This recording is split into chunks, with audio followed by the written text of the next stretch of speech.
तो स्वागत है आपका। आप देख रहे हैं न्यूज़ वन इंडिया में, आपके साथ ऐसी फातिमा। सबसे पहले बात कर लेते हैं की तमिलनाडु के पुलिकुलम में सीएम योगी ने जनसभा किया। जनसभा में तमिलनाडु की धरती को नमन करता हूं, ये कहा सीएम योगी आदित्यनाथ ने। देश और दुनिया में हुनर की नई छाप छोड़ी है, ये कहा है सीएम योगी आदित्यनाथ ने। तमिलनाडु की जनता का आभार व्यक्त करने आया हूं, सीएम योगी आदित्यनाथ ने तमिलनाडु की जनता के सामने ये बात रखी।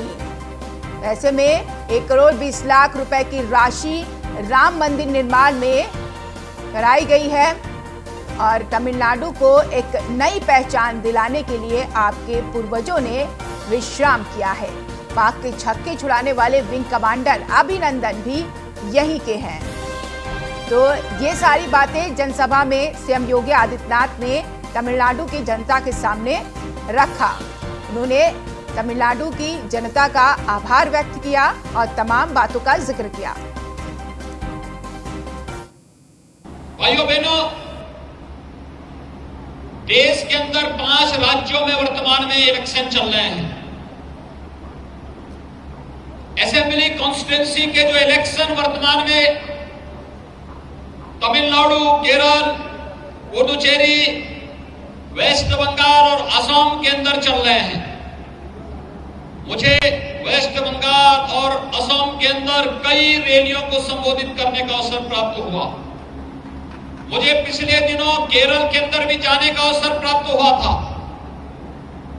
मैं कह सकता हूं, असम के अंदर बीजेपी फिर से सरकार बनाने जा रही है और वेस्ट बंगाल के अंदर भी बीजेपी की ही सरकार आने वाली है। तमिलनाडु के अंदर ये डीएमके और बीजेपी का एक गठबंधन अगर मिलकर के चुनाव जीतता है तो प्रधानमंत्री मोदी जी के विकास के अनुसार सबका साथ, सबका विकास और सबके विश्वास का एक गठबंधन फिर से प्रतीक बनेगा। और यही अपील करने के लिए आज हम सब आपके बीच यहां पर उपस्थित हुए हैं। चलिए बढ़ेंगे आगे। मुख्तार को लेने पंजाब पहुंची यूपी पुलिस। कोरोना टेस्ट के बाद यूपी लाया जाएगा मुख्तार अंसारी को। यूपी की बांदा जेल में रखा जाएगा। माफिया मुख्तार अंसारी को जल्द यूपी पुलिस मुख्तार को लेकर आएगी। आज पंजाब के मोहाली कोर्ट में एक केस के मामले में पेशी की गई थी। मुख्तार की पेश के बाद वापस रोपड़ जेल ले जाया गया मुख्तार अंसारी को। वो तस्वीर आपके सामने है जब मुख्तार अंसारी को लेकर आया गया कोर्ट और लेकर जाया गया। व्हील चेयर पर मुख्तार अंसारी कोर्ट में पहुंचा, उसकी पेशी थी आज और ऐसे में चार्जशीट लेने के लिए वहां पर पहुंचा। फिर उसके बाद रोपड़ जेल के लिए रवाना हो गया। ये तस्वीर जो न्यूज़ वन इंडिया आपको दिखा रहा है, इस तस्वीर में आप देखिए ये वही मुख्तार अंसारी है, माफिया मुख्तार अंसारी, जो अभी फिलहाल सुर्खियों में बना हुआ है। ये 3 तस्वीर आपके सामने है। एक तरफ व्हील चेयर से मुख्तार को ले जाते हुए और दूसरी तरफ कोर्ट की पेशी के बाद लेकर जाते हुए और यूपी नंबर की एम्बुलेंस में रख कर ले जाया गया और लेकर गई भी पुलिस। ये 3 तस्वीर जो आप देख रहे हैं मुख्तार अंसारी के खबर से जुड़ी, ये बड़ी जानकारी आप तक पहुंचाई जा रही है। तो कोर्ट में इसकी पेशी थी और कोर्ट में पेशी के दौरान एक अलग ही तस्वीर देखने को मिली। मुख्तार अंसारी व्हील चेयर पर वहां पर पहुंचा। कोरोना टेस्ट के बाद यूपी पुलिस को सौंप दिया जाएगा। यूपी बांदा जेल में रखा जाएगा मुख्तार अंसारी को। जल्द यूपी पुलिस मुख्तार को लेकर यूपी में आएगी पंजाब से। दरअसल अभी पंजाब की जेल में मुख्तार अंसारी है और ऐसे में कोर्ट की पेशी, ये वही नंबर प्लेट है, देखिए यूपी एम्बुलेंस में रखकर लेकर आया गया मुख्तार अंसारी को और कोर्ट में इसकी पेशी कराई गई। दरअसल एक मामले में कोर्ट में पेशी थी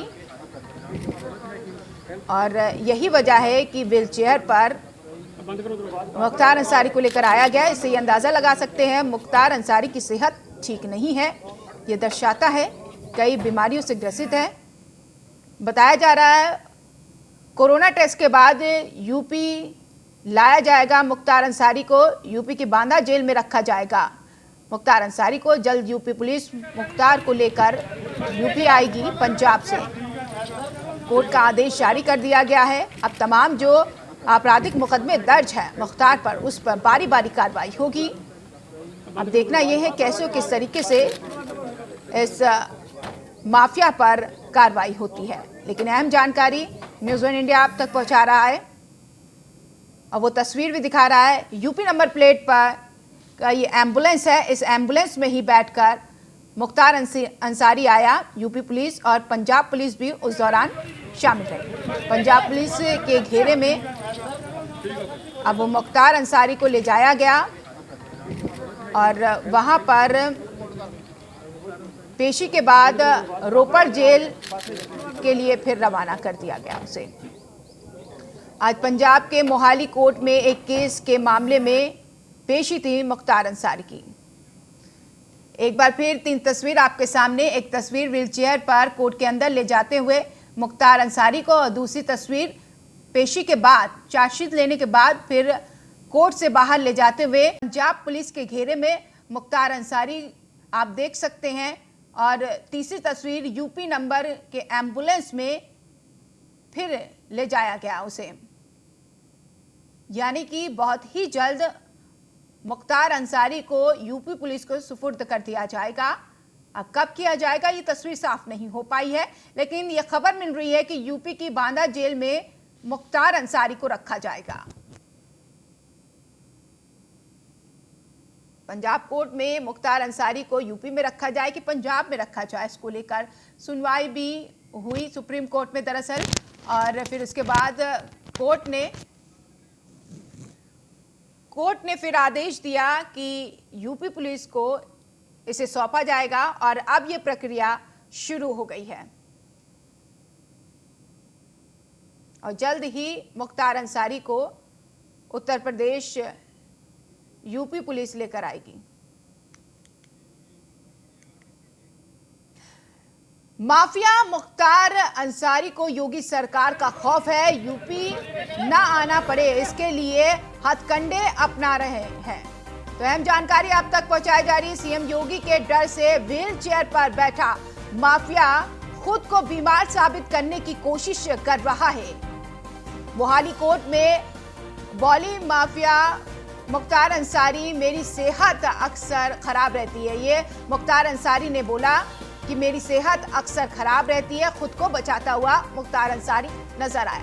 व्हील चेयर पर बैठ के ये दर्शाना चाह रहा था कि उसकी तबीयत ठीक नहीं है, ऐसे में उस पर कार्रवाई ना की जाए।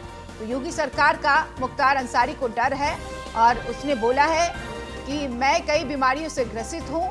ऐसे में इससे आप अंदाजा लगा सकते हैं कि कई हथकंडे अपना रहा है मुख्तार अंसारी। तो माफिया मुख्तार अंसारी को योगी सरकार का खौफ है। यूपी ना आना पड़े इसके लिए हथकंडे अपना रहा है।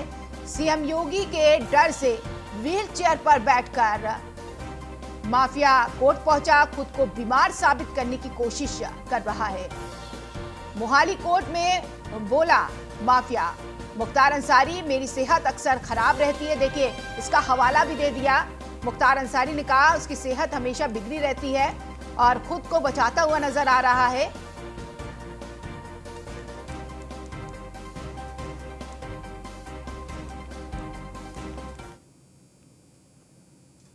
बढ़ेंगे आगे। झांसी की एक खबर मिल रही है। पति ने पत्नी की कुल्हाड़ी से काटकर हत्या कर दी। हत्या की सूचना से इलाके में सनसनी फैल गई है। घरेलू कलह से तंग आकर पत्नी की हत्या की है। पुलिस ने आरोपी पति को गिरफ्तार कर लिया है। शव को कब्जे में लेकर जांच पड़ताल में पुलिस जुट गई है। शाहजहांपुर थाना क्षेत्र के बमरौली स्टेट का यह मामला है। तो ताजा जो खबर मिल रही है सीधा आपकी टीवी स्क्रीन पर, एक पति ने अपनी पत्नी की हत्या कर दी। इंसानियत को शर्मसार करने वाली यह घटना सामने आई है। मामला ये झांसी का है, जहां पर एक पति ने अपनी पत्नी की कुल्हाड़ी से मारकर हत्या कर दी। पे आकर प्रार्थना पत्र दिया कि आज सुबह वो अपनी माँ के साथ में खेत से भूसा लेकर आए और माँ को छोड़ा था बाड़े में। वहाँ पर उनके पिताजी भी रहते थे बाड़े में, और किसी बात को लेकर माँ और पिताजी में कोई झगड़ा हुआ है, जिस कारण से पिताजी ने उन पर कुल्हाड़ी से वार करके उनकी हत्या कर दी है। और इस पर आवश्यक विधिक कार्रवाई हेतु उन्होंने प्रार्थना पत्र दिया है। तत्काल पुलिस ने गंभीरता से संज्ञान में लिया और आवश्यक कार्रवाई हेतु मौका मुआयना करके वहाँ पर जो है देखा तो उनकी मृत पड़ी हुई थी माँ, और उनका पोस्टमार्टम भी पंचायतनामे के लिए कार्रवाई की जा रही है। स्टेट का ये मामला है जहां पर एक पति ने अपनी पत्नी की कुल्हाड़ी से वार करके हत्या कर दी। घरेलू कलह वजह बताई जा रही है। खून के रिश्ते करने, दरअसल पति ने अपनी पत्नी की हत्या कर दी कुल्हाड़ी से वार करके। पति पत्नी का रिश्ता शर्मसार हुआ है। यहां पर दरअसल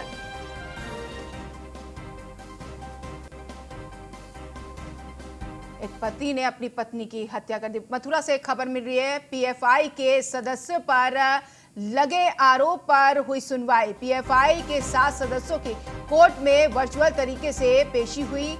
3 अप्रैल को मामले की अगली सुनवाई होगी। तो अहम जानकारी आप तक पहुंचाई जा रही है। पीएफआई को लेकर सुनवाई हुई, यहां पर आरोपों पर सुनवाई हुई, और ऐसे में पीएफआई के 7 सदस्यों की कोर्ट में वर्चुअल तरीके से पेशी हुई है। 3 अप्रैल को मामले की अगली सुनवाई होगी। अहम जानकारी आप तक पहुंचाया जा रहा है। मथुरा से यह खबर। 7 सदस्यों की कोर्ट में वर्चुअल तरीके से पेशी हुई। 3 अप्रैल को मामले की अगली सुनवाई होगी। पीएफआई के सदस्यों पर आरोपों को लेकर सुनवाई हुई।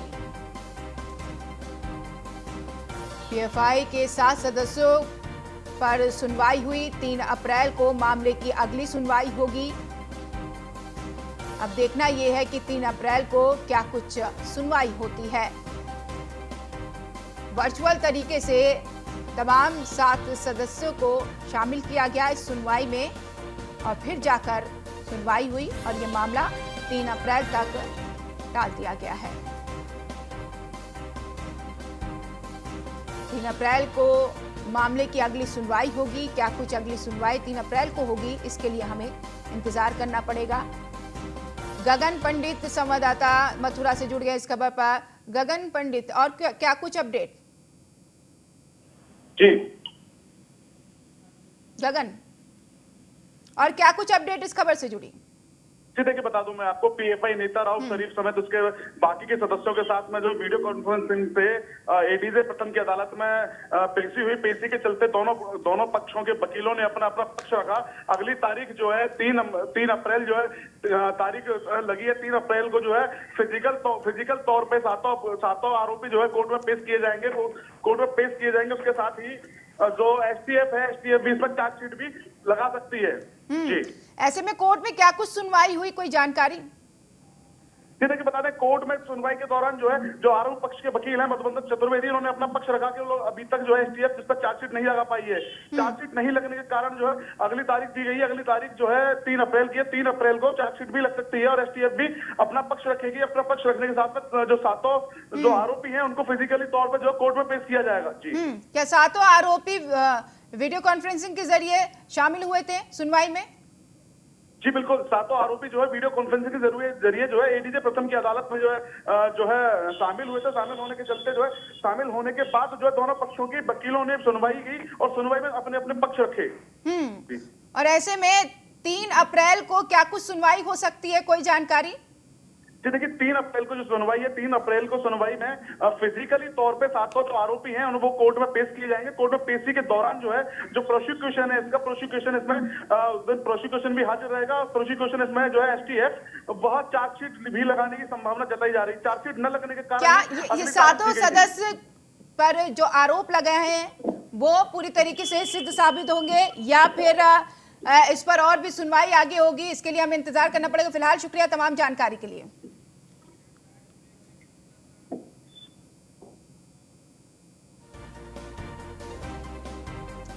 तो यूपी में जिला पंचायत का चुनाव होना है, उसको लेकर आम आदमी पार्टी ने अपने कैंडिडेट की सूची जारी कर दी है और वही जानकारी दे रहे थे संजय सिंह। खैर आगे बढ़ेंगे। लखनऊ से खबर मिल रही है, पंचायत चुनाव को लेकर प्रेक्षकों की तैनाती होगी। सचिव से लेकर एसीएस स्तर के अफसरों की तैनाती होगी।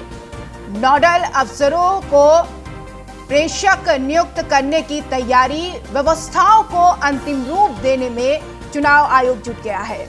आयोग ने वरिष्ठ आईएएस अफसरों की सूची तलब की है। तो जिला पंचायत चुनाव से जुड़ी अपडेट आप तक पहुंचाई जा रही है। दरअसल अब कमर कस रही है यहां पर चुनाव को लेकर और अब फिलहाल तैयारियां शुरू, और अब देखना यह है कैसे और किस तरीके से अब चुनाव को संपन्न कराया जाता है। लेकिन चुनाव आयोग अब तैयारी में पूरी तरीके से दिखाई दे रहा है।